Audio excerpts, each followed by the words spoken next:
All right, what we want to talk about bovine breeder is the accessories that go along with it.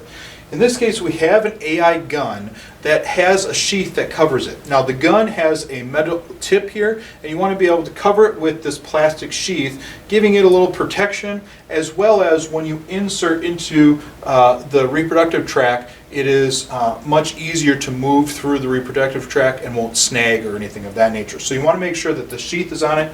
Once it's on there, you can keep that sheath on there for that reason. Now, we also have our what we call our poop bags here, and in this case it comes with 3 of them, and they can fit right into the rectum, and you can keep them in there and have students remove them as you do the practice. But it comes with that, and they can actually be put right into the rectum. Now, we also have gloves that come with it. The purpose of this again is to be as lifelike as possible, but we also want it to be so it does help and easier to get into the rectum for the students instead of the heat and things. This helps to take care of that. We don't use lubricant for this. This should be able to go in there without lubricant, so there is no mess and issue for cleanup for you.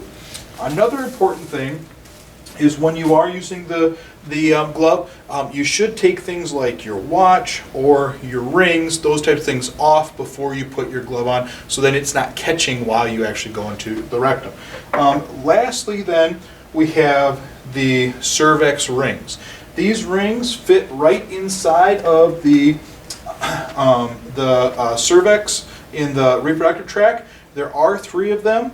You can line them up to make it a little easier to get through the cervix for students, and they can all be, the holes be right in line, or you can move them based on the difficulty level, allowing them, but they then sit right inside of the cervix opening here, where you can actually see them in here for your students to then actually start reproductive AI training here. So what your needs. Now, talking about the reproductive tract, you have the bladder where you can actually go in, if you're not careful, with your AI gun. You can kind of feel down in here. I can go into the wrong area here if I'm not careful, so you want to make sure you're at a 45-degree angle. Once you get here, we have the opening so you as an instructor or students can see where they're at and what they're doing. In this case, I'm going to take out the rings, and so the rings are placed inside here up against the edge, and then I can actually close these rings in place. This allows me then to tightly put the rings in here, be able to see, and then start my AI and move through the different rings, trying to maneuver through the cervix and find where I'm at, allowing the student to be able to get through.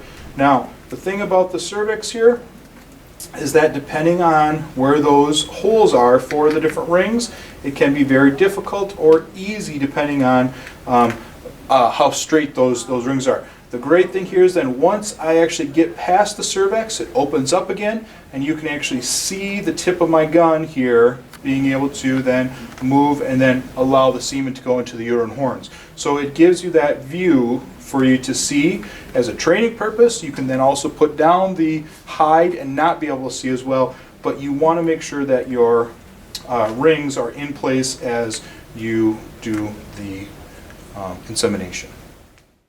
Those are different accessories for you to use and to have.